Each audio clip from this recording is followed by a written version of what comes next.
नाथाच्या घरची उलटी खून पाण्याला लागली मोठी तहान आत घागर बाहेर पाणी पाण्याला पाणी गेले मिळूनी आजिम्या नवल देखिले शिटी मरती आवाज कमी करा वळचणीचे पाणी आढ्याला गेले नाथाच्या घरची उलटी खून पाण्याला लागली मोठी तहान शेतकऱ्याने शेत पेरिले राखणदाराने अवघे गिळले नाथाच्या घरची उलटी खून पाण्याला लागली मोठी तहान हांडी खादली भात टाकीला बकऱ्या पुढे देव कापिला नाथाच्या घरची उलटी खून पाण्याला लागली मोठी तहान एका जनार्दनी मार्ग उलटा जो जाणे तो गुरुचा बेटा नाथाच्या घरची उलटी खून पाण्याला लागली मोठी तहान विठ्ठल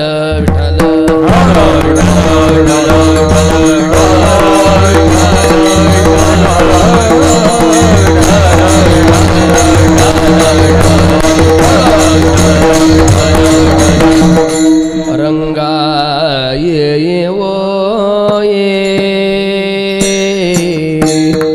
रंगा ये वो ये रंगा ये वो ये रंगा ये वो ये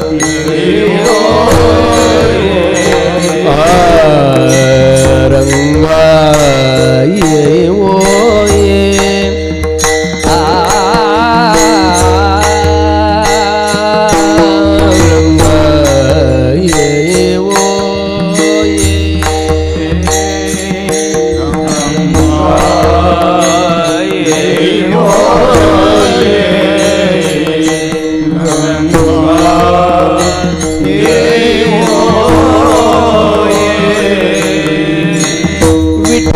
की ठाई माझे कृष्णाई काढाई विठाई ठाई माझे कृष्णाई विठाई की ठाई माझे कृष्णाई काढाई विठाई ठाई माझे कृष्णाई काढाई रंगा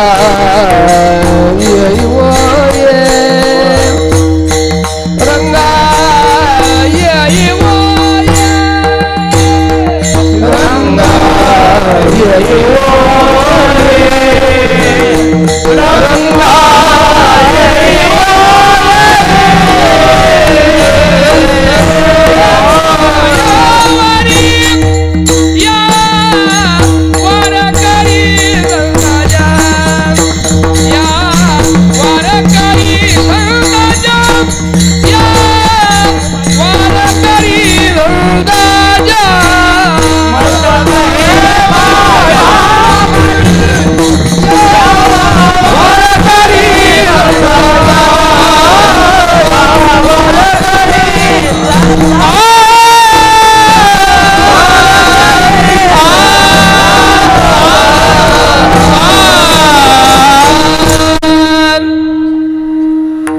नाथाच्या घरची उलटी खून पाण्याला लागली मोठी तहान नाथाच्या घरची उलटी खून श्रीमंत श्री संत शांतीब्रह्म एकनाथ महाराज यांचा 6 चरणाचा भारुड प्रकरणातील तुम्हा आम्हाला कोडं घालणारा अभंग आहे। या अभंगातून तुम्हा आम्हाला कोडं घातलं। काही भाषा आहेत, ही मराठी जी भाषा आहे ना आपली, साधू संतांनी हिला एवढं नटवलेलं आहे।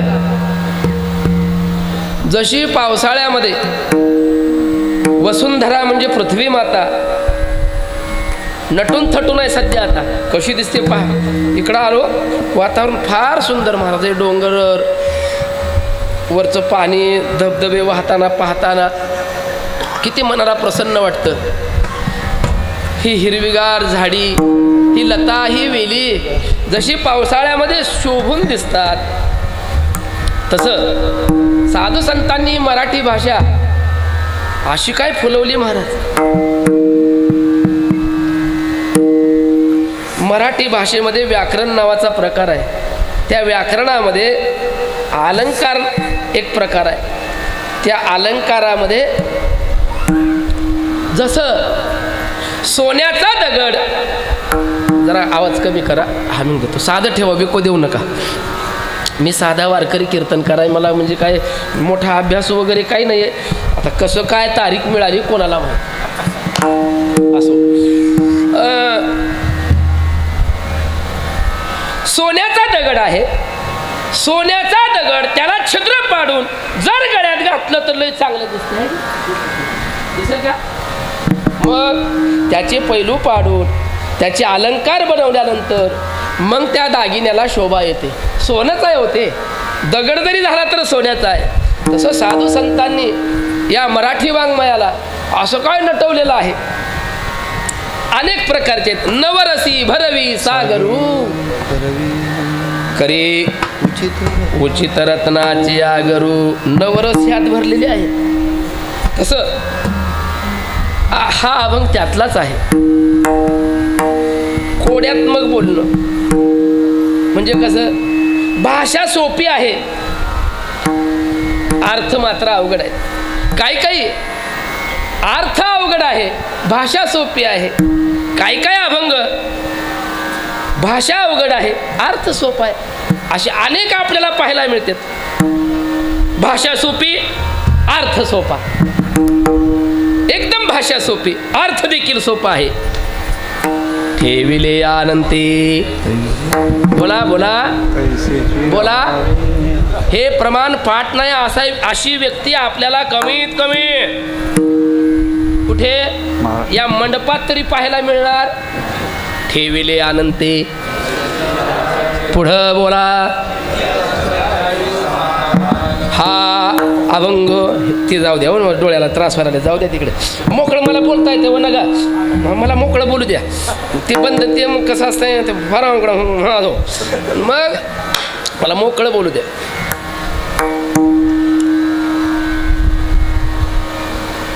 ठेविले अनंते तैसेची राहावे, चित्ती असू द्यावे. हा अभंग भाषाही सोपी आहे आणि कळायला देखील सोपा आहे. काही अभंग भाषा अवघड आहे पण कळायला मात्र सोपे आहेत बरं का. भाषा अवघड आहे. आकानी केले चिकना मातू, कोरुळे धनी गे मरुळा देणे. छलुवाने छलुवाने पंढरी राया छलुवाने, यल्ले वारलने यल्ले दोर कलने. काय कळलं तुम्हाला सांगा? काहीच कळत नाही. भाषा अवघड आहे पण अर्थाला सोपी आहे. हे बुद्धिरूपी सखे, मी आता पंढरपूरला चालले. काय ज्ञानोबाराची भाषा असेल, ज्ञानोबाराचा अभंग किती चांगला दिसतो तो परमात्मा. काल परवात आषाढीचा सोहळा झालेला आहे. यातले 90% मंडळी सगळी आषाढीला आलेली आहेत. सोहळा सगळ्यांना माहीत आहे. ज्या त्या संतांचा वेध पंढरीकडे असतो. कधी एकादशी आषाढी, कधी आषाढी येईल मी जाईल. सर्व सर्व सर्व स्तरातील लोक त्या ठिकाणी येत असतात. सर्व कधी येईल. ज्ञानोबाराय त्या वारीबद्दल तर एवढं एवढं एवढं काय प्रेम असेल, काय गरज आहे. आपण म्हणतो ज्ञानोबारायपासून ही वारी सुरू आहे म्हणतात काही काही जण. काय माझ्या मनीची पंढरपुराने येणं, पण त्यांच्या अगोदर त्यांच्या वडिलांनी वारी केली ना. विठ्ठल पंतांनी वारी सुरू केलेली आहे. मूळचे वारकरीच. काय त्यांना वेद असतील या वारीबद्दल, काय आतुरता असेल. जागृती पुसे सा कवन बोलिले अंगणी निरखिता ओ नयनी वृंदावनी देखिला मनिवेदू मनिवेदू मनिवेदू मनिवेदू मनिवेदू तयाचा पंढरीरायाचा पंढरीरायाचा मनिवेदू ओ मनिवेदू मनिवेदू मनिवेदू तयाचा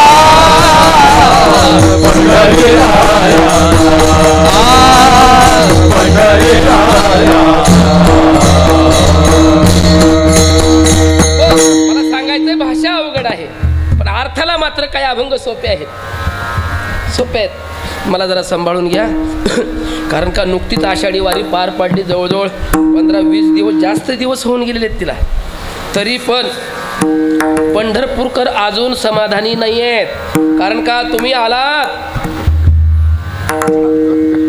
परिसर सगळा छान सुंदर असा ठेवून गेला त्यामुळं त्याचं भोगणं आम्हाला मिळायला लागलेलं आहे तुमच्याकडे पाऊस आहे मी आज पाऊस बघितला अर्धा तास जर आमच्याकडे जर पंढरपुरात देवानं किंवा आम्ही प्रार्थना करतो आम्ही वर आता सध्याच्या काळात आता सध्या आम्ही प्रार्थना करतो वर आभाळाकडे पाहतो पड रे पाण्या कर पाणी पाणी आता ते कोणता अभंग आहे मला काय माहित नाही बघून घ्या असो असा पाऊस सुंदर त्या आवाजात परिणाम सर्दी खोकला ताप असो त्याच्यातून बाहेर अजून आम्ही पडलेलो नाही सांभाळून घ्या तसा हा अभंग शब्दानं जरी वेगळा दिसत असेल अर्थानं मात्र फार सोपा आहे तुम्हा आम्हाला कोडं घातलेलं आहे का घातलं कशा करता घालायची वेळ आली आपल्याला कारण का सज्जनाची व्याख्याच आहे सज्जन कशासाठी येतो आणि नवे नवे सज्जन म्हणायचं कोणाला धर्मे तत्परता मुखे मधुरता दाने समुत्साहिता मित्रे वंचकता गुरु विनयता तत्सैव सौदृश्यते कोणाला म्हणायचं सज्जन कोणाला म्हणायचं सज्जनाची पहिली व्याख्या जर कोणी केली असेल सज्जन कोणाला म्हणावं जो कोणी आपल्या धर्मावर तत्पर आहे त्याला सज्जन म्हणा काय केली सज्जनाची व्याख्या आपल्या धर्मावर जो तत्पर आहे त्या तत्परतेला धर्म म्हणायचा आणि त्याला तत्पर राहिल्यानंतर जो कोणी तो पाळतो त्याला सज्जन म्हणावं मला सांगा आपण सज्जन आहोत की दुर्जन आपली जी परंपरा आहे जी रीतिरिवाज आहे जे मागून चालत आलेलं आहे ते आपल्याला पुढे न्यायचं आहे ह्यालाच म्हणायचा धर्म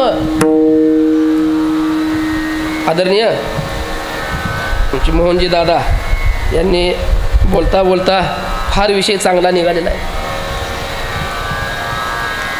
मागं संमेलन झालं संत संमेलन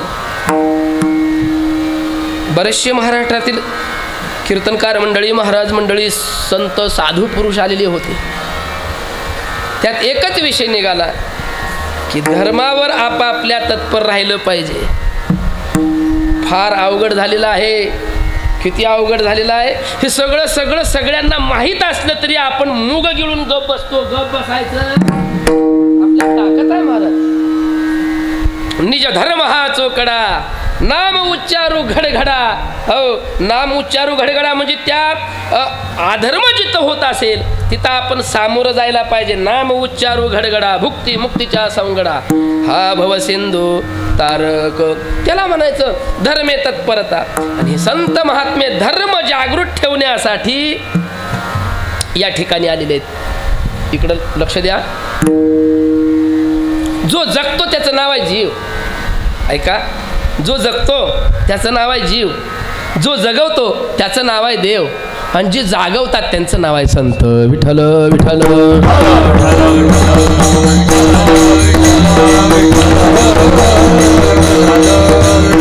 तुम्हा मला जगावंच लागतं, जगल्याशिवाय गत्यंतर नाहीये. कोणीही असो, गरीबापासून श्रीमंतापर्यंत, लहानापासून मोठ्यापर्यंत कोणीही असो, जगल्याशिवाय गत्यंतर नाही. हातपाय हलवल्याशिवाय बेरे हरी पलंगावरी. आजीबाई बरोबर आहे की नाही? नाच सुना जरी आल्या तरी घरातनं आपल्याला काम करावं, त्याशिवाय कोणी देत नाही महाराज. हातपाय हलवावेच लागतात आपल्याला. आपल्याला पोटाचा विचार केलाच पाहिजे. मी सांगत नाही, जगद्गुरु तुकोबाराय म्हणतात, अरे केवढा हे, केवढा हे, ह्याचा जरी विचार केला तर केवढा हे.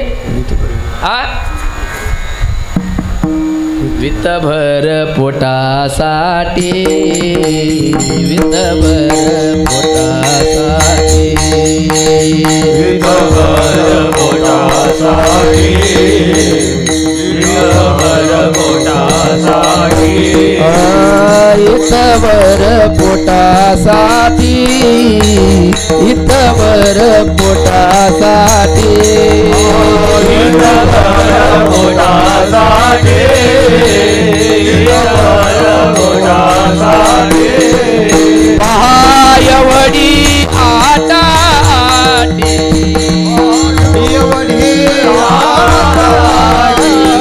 इतभर पोटासाठी, इतभर पोटासाठी,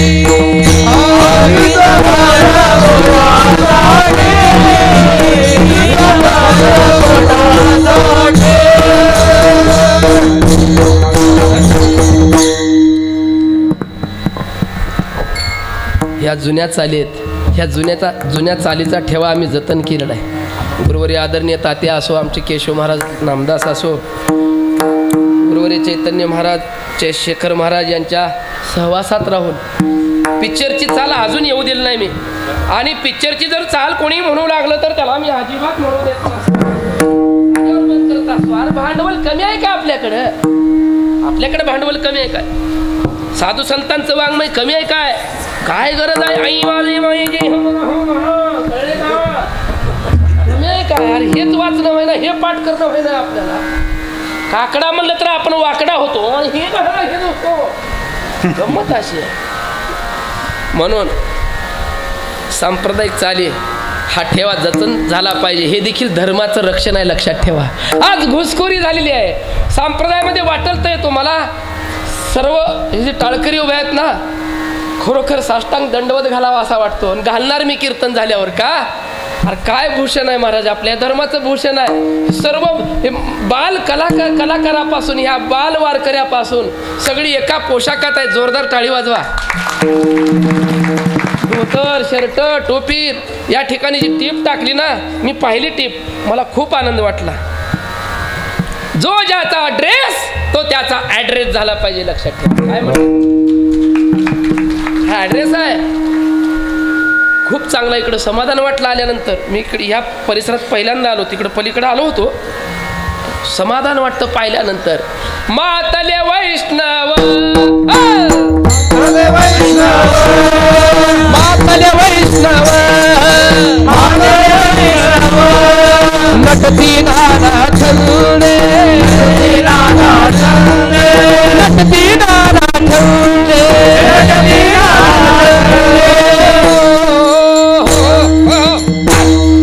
मातले वैष्णव नटती नाना छंदे. नाना छंदानही नटलेली मंडळी आहेत. फार समाधान वाटलं. इकडं पाहिल्यानंतर आमच्या भागात जर आम्ही पाहिलं, अरा नको नको नको वाटायला लागले. कसेही उभारायचं का, त्याला काही पोशाखाचं बंधन नाही. अहो जीन पॅन्ट आणि टी शर्ट वर बोडकं उभा सगळं वाटते नाही राहिलेले बरोबर. सगळं अवघड होऊन गेलेलं आहे. असो, आपल्याला त्याचा जास्त उहापोहा करायचा नाही, पण ह्याच्यावर देखील आपण बोललं पाहिजे. संप्रदायात बी आघात व्हायला लागलेले आहेत, नाही ते या ठिकाणी शिरलेले आहेत. हो, आणि आपली पोळी भाजून घ्यायचं काम ते करत आहेत. करू दे, आपण चाकोरीत राहून करा, काय अडचण नाहीये. असो, मातले वैष्णव नटती नाना छंदे, नटलेला आहे. विठ्ठल विठ्ठल पोटाचा जर विचार केला तरी ईदभर पोट आहे. पहा एवढी आटायाटी. किती आटाआटी करतो आपण, किती याच्यासाठी कष्ट घेतोय, दिवसाची रात्र, रात्रीचा दिवस, हाडाचं काढ, रक्ताचं पाणी, हे सगळ्यांनाच माहीत आहे. हे सगळी खटाटोप कशासाठी आहे? फक्त पोटासाठी. कशासाठी? पोटासाठी. मला सांगा, ज्याला 10,000ची नोकरी आहे त्याला विचारायचं किती पगार आहे, तर त्याच्या मुखातून एकच शब्द बाहेर पडतो, काय? बोला ना हो, तुम्ही बोलत नाहीत का? किती आहे? पोटापुरता. काय म्हणतो तो? पोटापुरता आहे. ज्याला 50,000 पगार आहे त्याला विचारा किती पगार आहे, तो काय म्हणतो? पोटापुरता. बोला ना, पोटापुरता. ज्याला 1,00,000 पगार आहे त्याला विचारा किती पगार आहे, काय म्हणतो तो? अरे तुझं पोट तरी केवढं मोठं आहे, कळू दे ना. गंमत अशी आहे, ईद भर पोटासाठी. प्रत्येकानं आपलं पोट मोजून पाहायचं आहे. ईद भरच भरणार. तुम्ही म्हणताल बुटका माणूस असेल तर त्याची ईद देखील बुटकीच असते, काळजी करू नका. ईद भर पोटासाठी. पहा एवढी आटाआटी. जगद्गुरु तुकोबारा अक्षरशः या पोटासमोर बेचैन झाले, एवढे वैतागले या पोटाला. या पोटा कारणे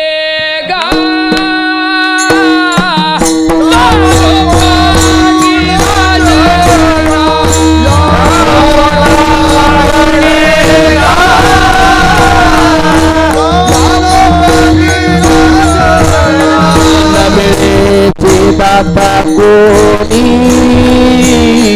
दुःख नाही खंडना, दाता कोणी दुःख धारा भरती येत तया नाही करुणा.